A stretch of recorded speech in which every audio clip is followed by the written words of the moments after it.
एक नई वीडियो के साथ आज मैं फिर हाजिर हूं, आपका होस्ट दोस्त विक्रांत जोशी। आपका स्वागत करता हूं मेरे रिव्यू मास्टर में, जिसमें हम लेकर आते हैं वर्ल्ड अफेयर्स और डिफेंस की दिन भर की टॉप खबरें। तो चलिए जान लेते हैं। अपनी सबसे पहली खबर की बात करेंगे तो वो भारत इंडोनेशिया रिश्तों को लेकर आ रही है। आपको पता है कि इंडोनेशिया की तरफ से ब्रह्मोस को खरीदा जाना था, जिसके लिए प्राइस का फाइनलाइजेशन हो चुका था।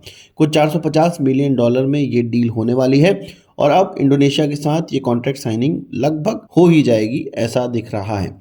यहाँ पर इस कॉन्ट्रैक्ट साइनिंग में ब्रह्मोस तो इंडोनेशिया की तरफ से खरीदा जा रहा है। कुछ इसका बैकग्राउंड मैं आपको बता देता हूँ।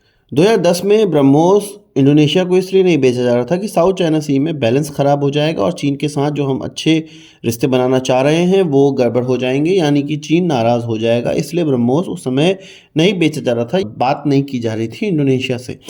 फिर धीरे धीरे सिनारियो चेंज हुए और अब इंडोनेशिया को ये हथियार बेचा जा रहा है। इसमें ख़ास बात यह है कि इसकी कुछ कंपोनेंट्स का टेक्नोलॉजी ट्रांसफ़र भी किया जाएगा।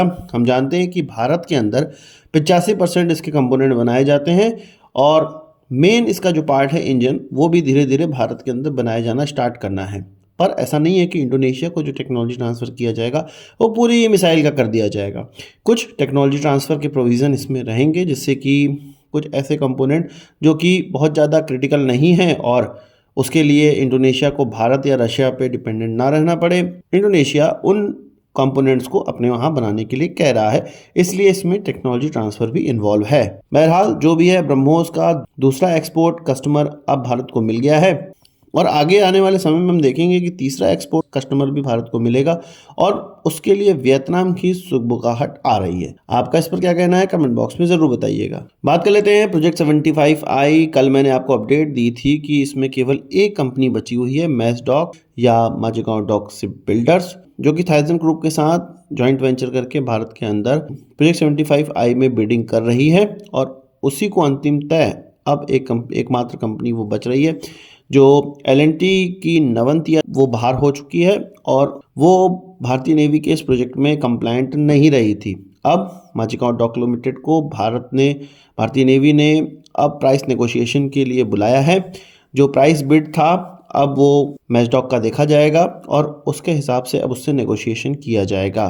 27 तारीख को ये नेगोशिएशन स्टार्ट होना है और ये कहा जा रहा है कि जल्द ही इस नेगोशिएशन को कंप्लीट करके ये जो कॉन्ट्रैक्ट है वो माज़गांव को दे दिया जाएगा।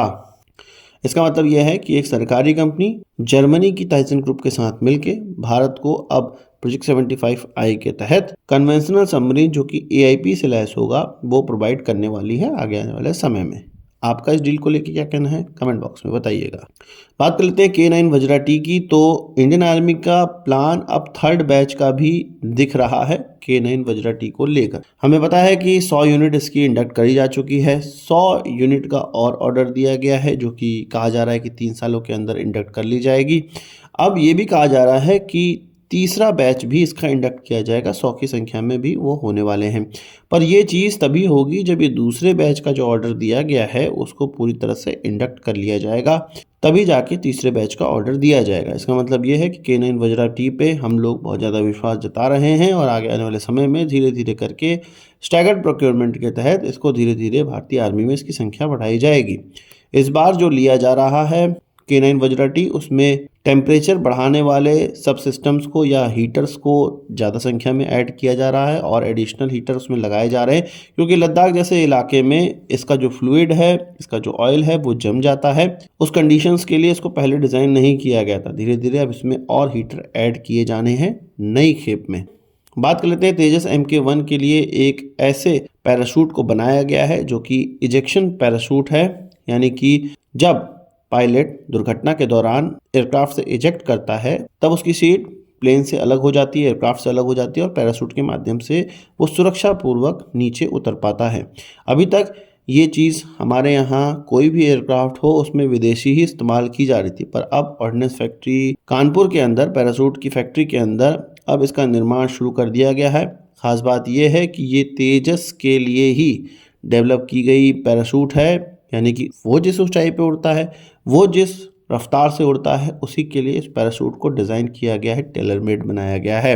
इसमें ख़ास बात यह है कि पैराशूट के साथ साथ इसकी जो सीट है उसका भी निर्माण किया गया है, उसको भी तेजस के लिए डेवलप किया गया है, जिसमें कि स्टील, एल्यूमिनियम और टाइटेनियम एलॉय का इस्तेमाल किया जाता है। इसके अलावा इसकी सीट में कार्बन फाइबर रेनफोर्स्ड पॉलीमर का इस्तेमाल किया गया है, कंपोजिट मटेरियल का इस्तेमाल किया गया है, जो कि इसको हल्का और काफ़ी मजबूत बना देता है।